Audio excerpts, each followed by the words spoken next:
एक कथा बीच में मैं लेता हूँ, छोटी सी भागवत की ही कथा है।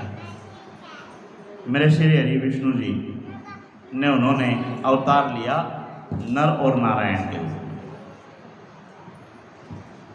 उनके अवतारों का प्रयोजन होता है समाज को कोई चीज़ सिखानी होती है। तो नर और नारायण के रूप में उन्होंने तपस्या करना, भगवान की भक्ति करना सिखाया। और जब वो तपस्या कर रहे थे तो उनकी तपस्या को देख के जिसके पास सिंहासन था उसके भय हो गया। कोई आदमी समाज सेवा में बहुत करड़ा होकर जुट जा है जी अमित भाई, कोई समाज सेवा में करड़ा होकर जुट जा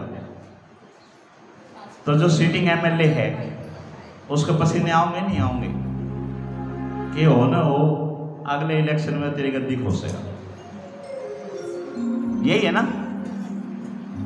अब भगवान हमारे नर और नारायण के रूप में आए हुए हैं और तपस्या कर रहे हैं। उस तपस्या को देख के देवराज इंद्र के दिमाग में आ गई इमकड़ी इलेक्शन में तेरी गद्दी गई तो क्या करे। बोला इसने समाज सेवा थे डिगाओ। और समाज सेवा से कैसे डिगे, उसको प्रलोभन दो। उसको प्रलोभन देने के लिए भगवान ने देख लिया कि ये फकीर जो हैं ये धन दौलत के तो काबू माओ को नहीं। तो उन्होंने अपनी अप्सराओं को वहां भेज दिया। देवराज इंद्र ने अप्सराओं को वहां भेज दिया कि जाओ और तुम उनकी तपस्या को भंग कर दो। अब यूँ बताओ, यह गुड़िया है हमारे पास, इसने हम राजीकरण खातर बाजार से गुड्डा गुड़िया ला कर जा और या हुआ गुड़िया लेके हमने बढ़ोना चाहे और यूँ सोचे कि भाई माँ बाप ने लूट लूँ ये गुड्डा गुड़िया दिखा के। कितने के माँ बाप लूटेंगे यूँ बताओ भाई। जो गुड़िया देने वाला है इसके हाथ में और ये उस गुड़िया से उसको लूटना चाहे तो क्या संभव है। ये सारी आत्माएं परमात्मा का ही अंश है। परमात्मा ने ही अप्सराएं बना रखी हैं, परमात्मा ने ही अप्सराएं दे रखी हैं। और देवराज इंद्र आज अप्सराओं से भगवान को ठगना चाह रहे हैं, भगवान को मोहित करना चाह रहे हैं। वो अप्सराएं वहाँ भेज दी और इधर मेरे परमात्मा मुस्कुरा रहे हैं। क्यों मुस्कुरा रहे हैं कि भाई मारा है दिया उड़ा खिलौना हमने देकर हमने लूटना चाहो। देख कितना अज्ञानी है। उन्होंने तुरंत 16,050 अप्सराएं और बनाई और सारी देवराज इंद्र का नहीं भेज दी। ले बेटा तो गुड्डा गुड़िया दे खेल, इतना गुड़िया से खेलने का शौक है तो गुड़िया से खेल। अब यूँ बताओ, बच्चे के पास एक गुड़िया हो, 2 गुड़िया हो तो बात अलग है। और कोई 16,050 गुड़िया इसके कमरे में भर दे, नुगले बेटा खेली भी इसकी हालत की होगी है जी। क्या हालत होगी बताओ भाई। मैं किन सोऊंगा, मेरा सामान किधर है। 16,050 अप्सराएं ने कौन संभालेगा।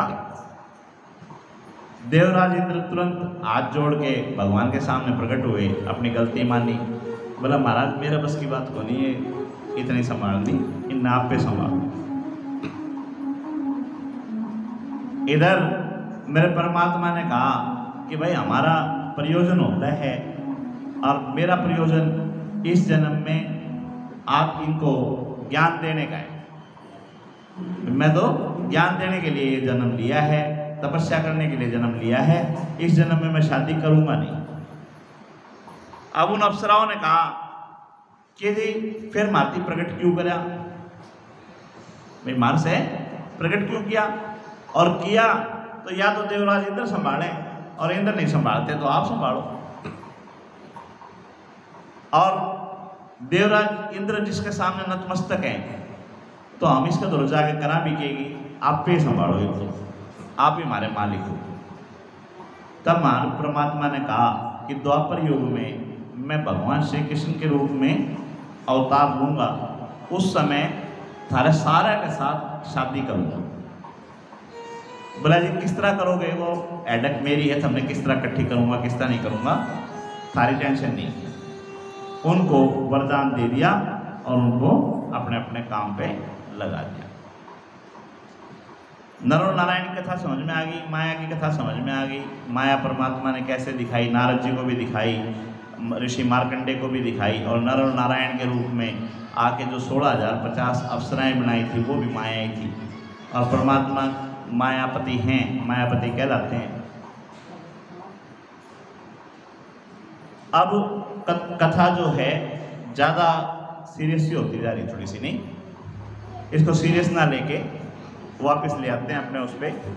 भक्तों का वर्णन करते हैं। भक्त प्रहलाद की, भक्त ध्रुव की कथा किस किसने सुनी?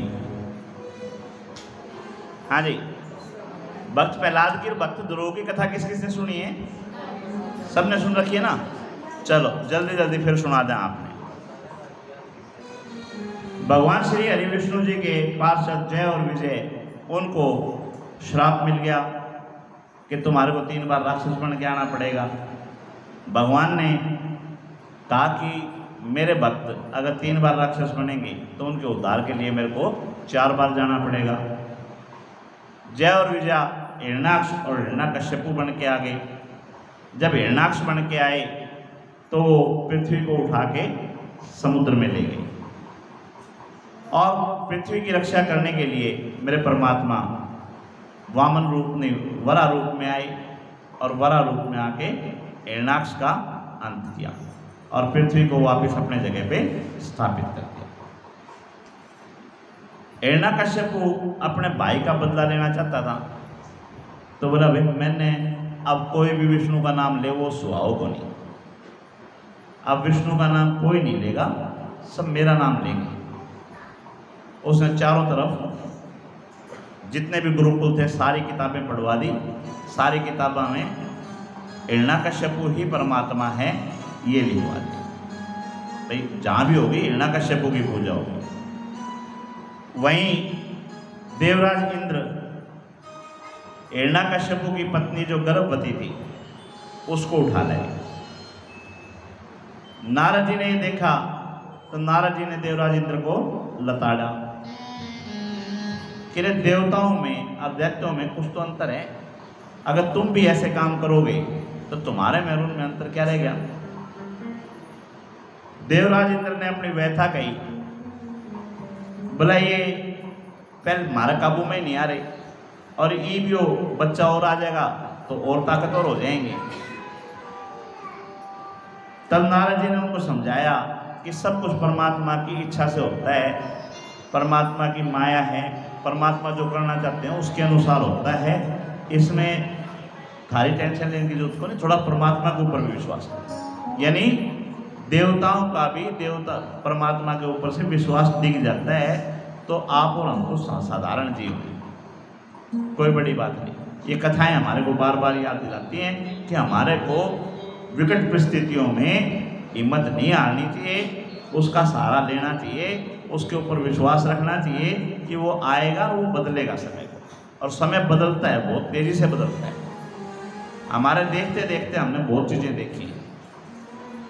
नाना मेरे राजा के समान थे, मामे जो हैं उनमें से एक मामा नशे की आदत में पड़ गया, और धीरे धीरे आज नाना नानी जा चुके तो मामे का उसका भी हालत खराब है, मन माने रोटी भी घर में खाने नहीं हो, ऐसा भी हालत। बाकी 2 फिर में सामर्थ्य हैं।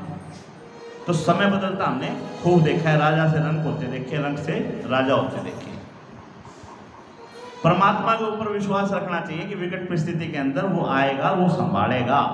नारद जी ने ये शिक्षा देवराज इंद्र को दी और हिरण्यकश्यपु की पत्नी को स्वतंत्र करवा दी।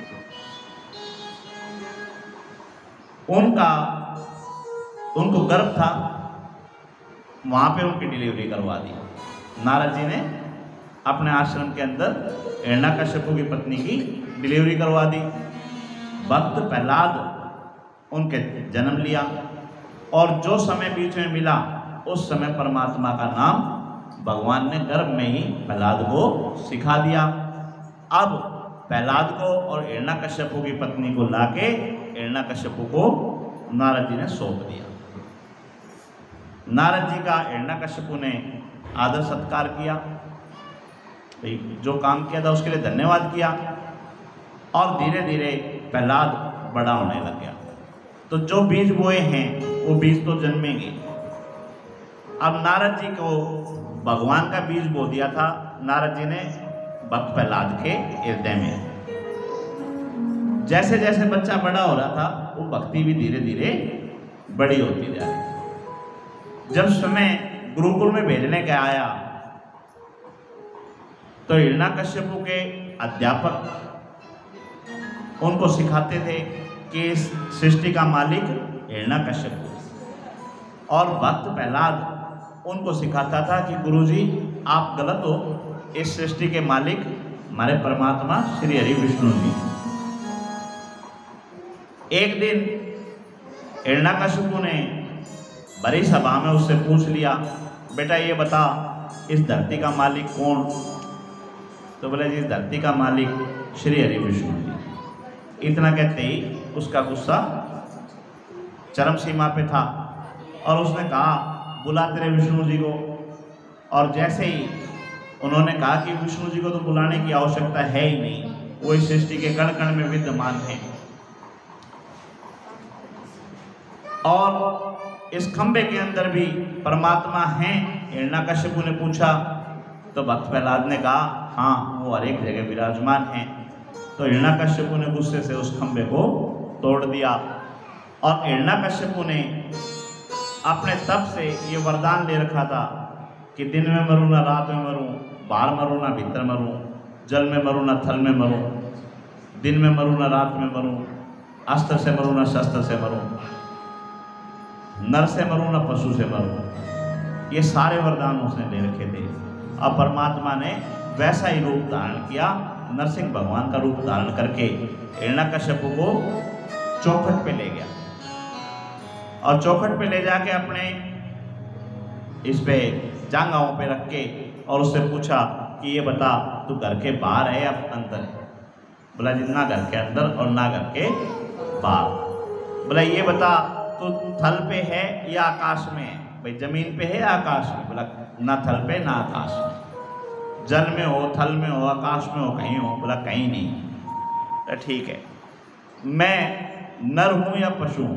बोला ना नर हो ना पशु हो, क्योंकि आधा सिर तो सिंह का था और सारा शरीर मनुष्य का। अपने नाखूनों को दिखा के पूछा ये अस्त्र हैं कि शस्त्र हैं? बोला ना ये अस्त्र हैं ना ये शस्त्र हैं। तो बोला फिर चलने की तैयारी कर, और उनको इति सिद्धम कर दिया, भगवान अपने लोक में ले गए। जैसे ही हिरण्यकश्यपु का अंत हुआ, भगवान को शांत करने के लिए प्रहलाद ने उनकी स्तुति की, और भगवान ने उनको अपने गोद में बिठा के अपना भक्त बना लिया, और ये सारा राजपाट सब कुछ प्रहलाद को दे दिया। और वहाँ ये भी वरदान दे दिया कि बोला तू नहीं, तेरी 21 पुश्तों तक मैं तेरे परिवार के साथ युद्ध नहीं करूँगा, करूँगा तो उनको मारूंगा नहीं। भाई किसी कारण से युद्ध भी करना पड़ा तो मेरी तरफ से तेरे परिवार को हानि नहीं पहुँचेगी। ये भक्त प्रहलाद को उन्होंने किया। इसी में एक छोटी सी कथा मेरे गुरुजी के मुख से मैंने सुनी है। वो कहते हैं भक्त प्रहलाद ने कहा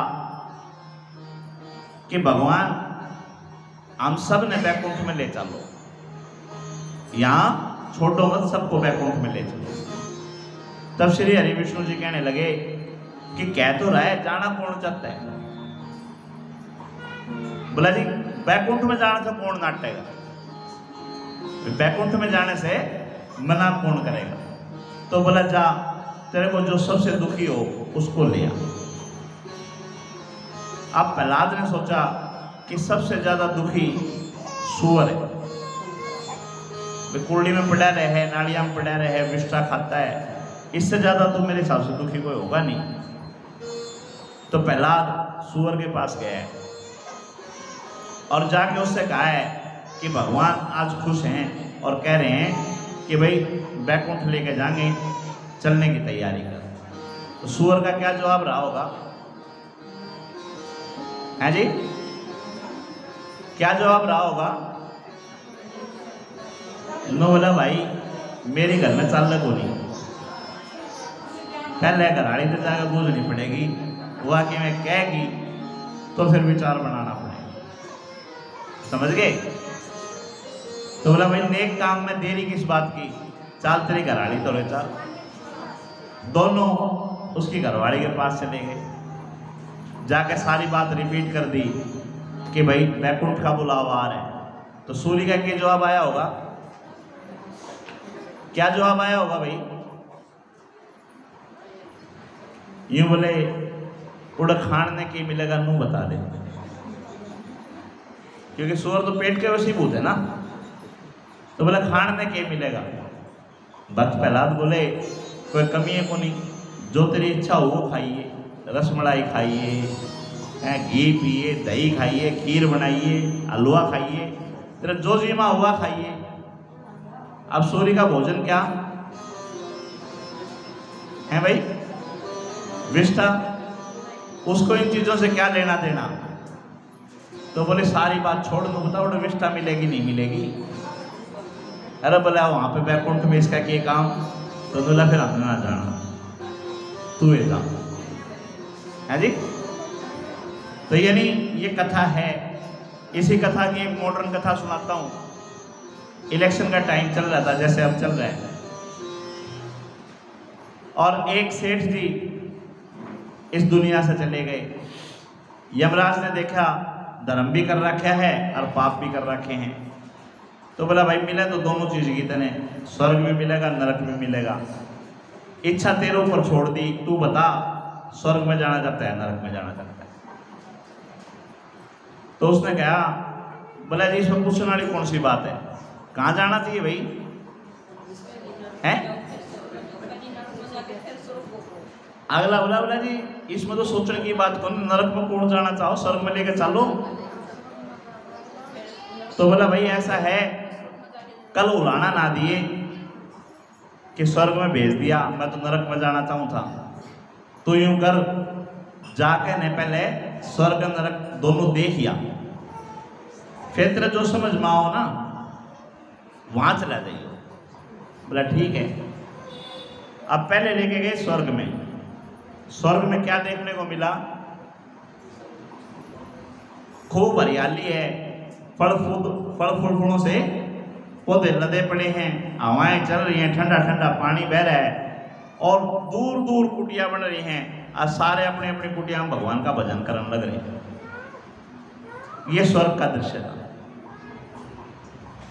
बोला जी उरे छोड़ दो। बोला ना भाई, यमराज ने कही है कि स्वर्ग और नरक दोनों देख ले, उसके बाद फैसला करियो। बोला जी नरक कौन देखना चाहो? बोला ना ना चलो, ले गए नरक में। नरक में गए तो नीचे बार चल रही थी। बार क्या होती है? आते। आतों में क्या होता है? डांस हो रहे हैं और शराब चल रही है, और आपस में बैठ के गाड़ी गड़ोज चल रही है। अब ये दृश्य तो उसको बहुत अच्छा लगा, भाई पीण ने दारू मिलन लग रही है, हैं नाचन ने नाचनाड़ी मिलन लग रही है, और बढ़िया ऐसी चल रहा है, और यार दोस्ता के गिल्ली गाड़म टुकड़ा हो रहा है। इससे बढ़िया तो कि मैं है को नहीं। बोला यो नरक है तो यो दे दे। बोला मैं तो नरक में रहना है। बोला भाई सोच ले स्वर्ग में रहना है नरक में रहना है? ना जी मैंने तो नरक में रहना है, मैंने को नहीं जाना स्वर्ग में। बोला स्टाम्प पेपर मंगाओ, एफिडेविट तैयार हो गया, भाई स्वेच्छा से ही वो नरक में रहना चाह रहा है। बोला जा तू नरक में। जैसे ही उसकी आंख खुली, कहाँ मिला? सिविल हॉस्पिटल में। चौगुर्दू में बेड पर पड़े, कोई सिर फूट रहा है, किसी के पाँव टूट रहे हैं, किसी के हाथ टूट रहे हैं, और रोन लग रहे हैं, करन लग रहे हैं। बोला यो के दिखाया तो कुछ और मिला कुछ। तो जाके उनसे पूछा भाई ये क्या था? बोला भाई इलेक्शन चल रहे थे, सारी पार्टी अपना अपना बढ़िया दिखाना चाहूँ थी, अब तू नरक के चक्कर में आ गया तो तू जाने। तो कहने का मतलब इलेक्शन सिर्फ बाहर हैं, स्वर्ग और नरक आपको दोनों दिखाएंगे। आपने चूज करना है कि आपको स्वर्ग में जाना है नरक में जाना। इलेक्शन के चक्कर में भ्रांतियां मत आइयो। पीछे आपके साथ में किसने साथ दिया किसने नहीं दिया, पार्टी आपकी मनपसंद जिसने आप चुनना चाहो उसने चुनी। ठीक है।